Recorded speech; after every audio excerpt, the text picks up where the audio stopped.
Okay everyone, welcome inside. So we're gonna go over a couple of different vegetables, namely the nightshade family. That's specifically tomatoes, eggplants, and peppers. We're gonna go over wet processing and dry processing and the differences between those, okay? So come on closer and take a look. All right, so first we are gonna start with tomatoes, all right? So I wanted to show you different stages of tomato ripeness. With seeds, you wanna save the ripest fruits as possible. So typically that means it'll start off one color, usually green in the case of tomatoes and some peppers, and they'll end up a different color. It could be red, yellow, different types of colors other than its beginning color usually means it's really ripe.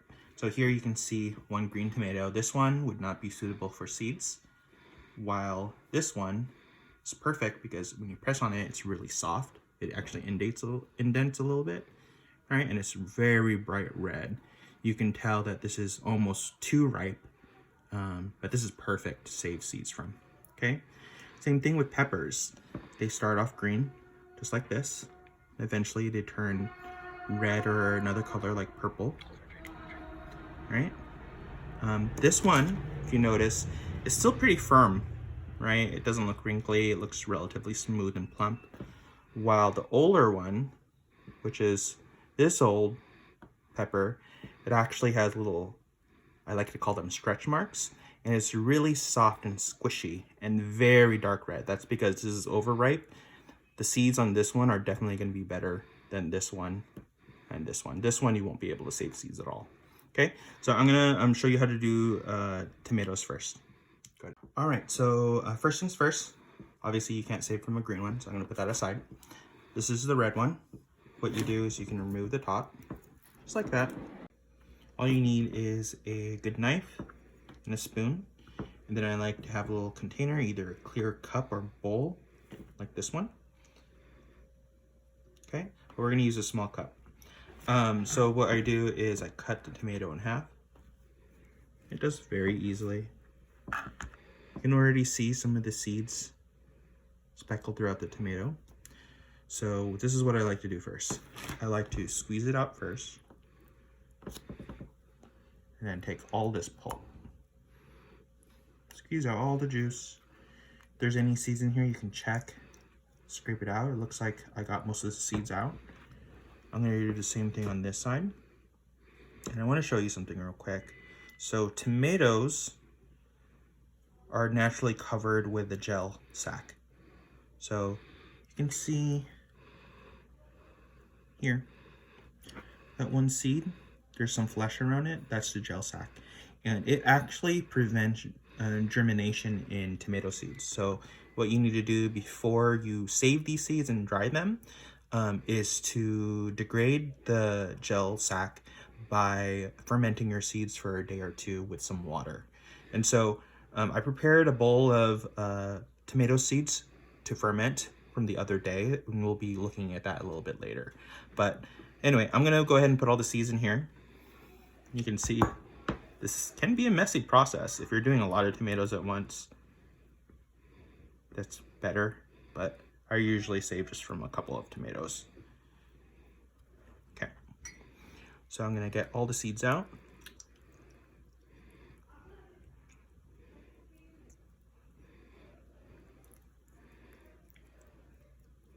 Okay, so all the seeds are gone from this. You can just throw this away.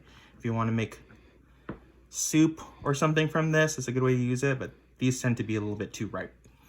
Okay, so you see that there's some pulp in here. I'm gonna squeeze that pulp to make it into smaller pieces. And what I'm gonna do with all this is fill it with a little bit of water and leave it overnight or even over a day or two, okay? So we're gonna go to the sink and fill this up. All right, so this is the pulp that I had from earlier. I'm just gonna fill it up halfway to 3/4 of water. And I'll just put it to the side and let that sit there for overnight or for a day or two. And then I'll show you what it looks like after that. All right, so this is a bowl of tomato seeds I saved from the other day. It's been fermenting for a day or two. And you can see, if I lift this up, you can see in the bottom here, there's a lot of material. Most of the stuff in the bottom here are going to be seeds, while a lot of the pulpy stuff is actually separated, including the gel sacks. And what you need to do is actually pour it out.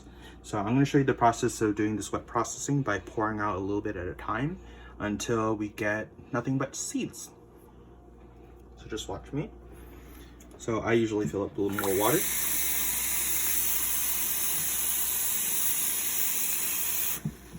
I just mix it up a little bit, give it a couple of seconds for everything to settle. If there's big pieces like this, you can go ahead and break it up with your hand. It's a little messy, but that's okay.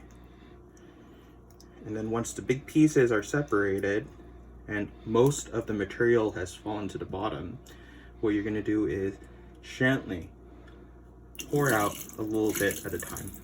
And you can see all the flesh from the tomato is actually separating. You may see some seeds actually separating too, but those seeds are the ones that we don't want to keep. They're too light, so they're not going to germinate as well. Okay, so now you can see a lot of it is gone. You can see a little bit more seeds. I'm going to fill it up again.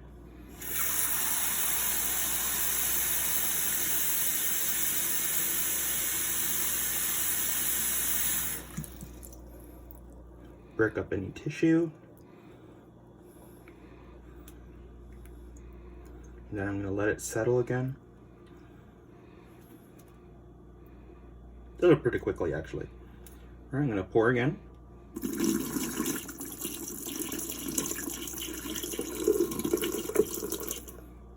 Okay, I'm going to do it one more time.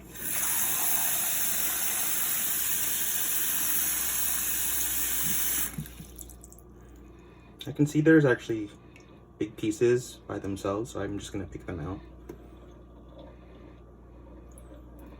Okay, I'm going to pour again. You basically want to keep on pouring until the water runs through. You can see it's nice and clean now.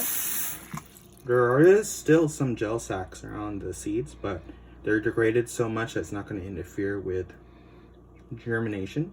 So I'm going to pour it one more time.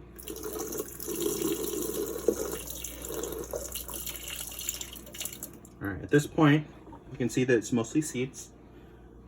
What I'm going to do is use a strainer, a fine strainer, and pour the rest of the seeds in here. Let me put this aside. Now I'm going to just use a good flow of water to help break up the rest of the sacks. And I'm going to use a spoon to help break that up too. So just watch.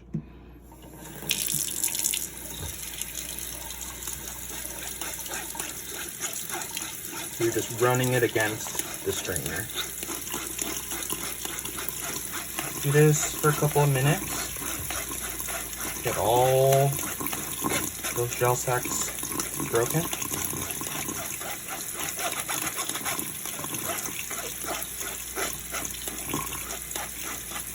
And then once you see that most of the seeds are just by themselves, you can put this on a paper towel to dry. And I'll show you how to do that. And then you can see there's nothing but seeds left. Alright, so this is the last process that you need to do. You need to dry your seeds before you store them in envelopes or jars. So I'm going to take these, a folded paper towel on a plate. I'm going to just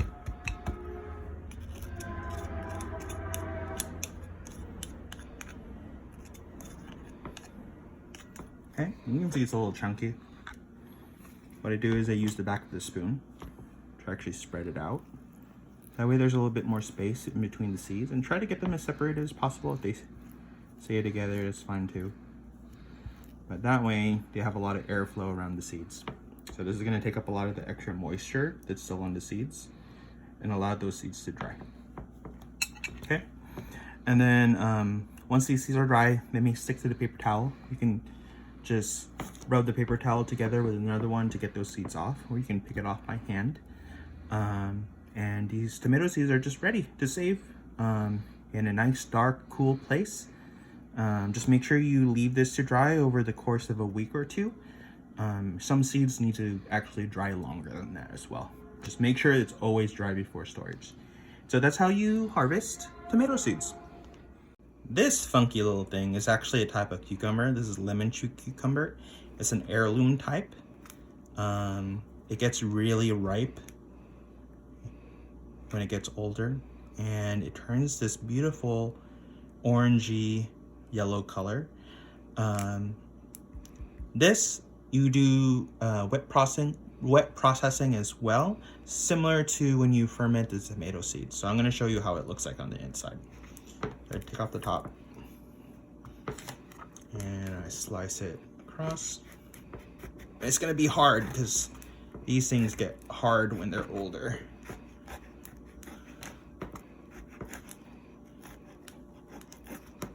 Okay, you can see these are very similar to the tomato seeds because they also have gel sacs around their seeds.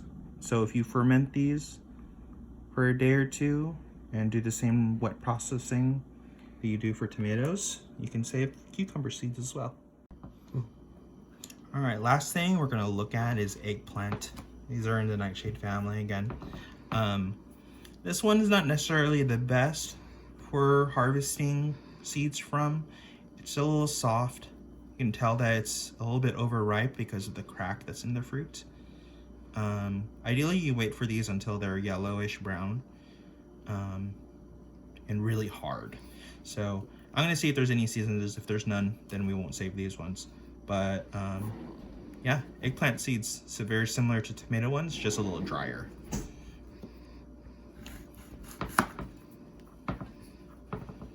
Okay, so I'm gonna cut it lengthwise.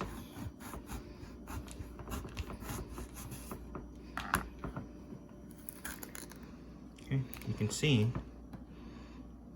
all these little seeds.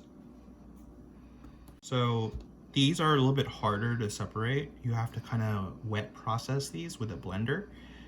So what I'm gonna do is I'm gonna remove the seeds. I'm gonna put them in a bowl using a spoon, but I'm gonna take some of that flesh out, which is stuck with the seeds. So I'm gonna go get a bowl real quick.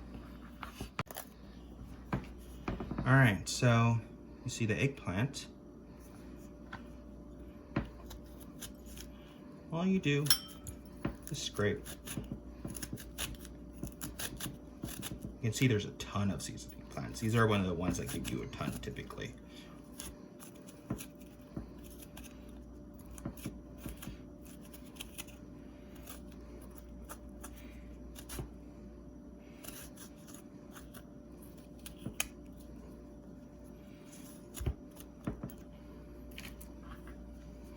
Okay, next one.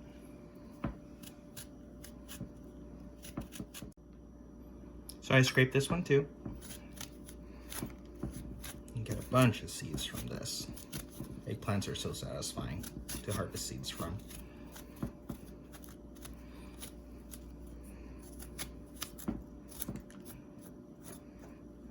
Okay, you can see there's a lot of flesh with these seeds. So I like breaking it up till they're tiny little pieces. I use both of my hands actually. You can see there's literally hundreds of seeds just from those two fruit. They're everywhere in here. And eventually the plant fibers, the pulp, is going to turn brown because of oxidation. That's completely normal. Don't think your seeds are rotting. That's fine. That's just exposure to air. So it's going to get a little mushy.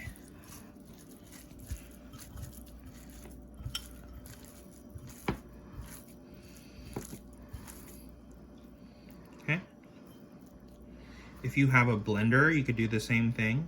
Just blend the pulp and seeds with a lot of water. What will happen is the blender will rip away these fibers and the seeds will be undamaged because they're just floating in the water.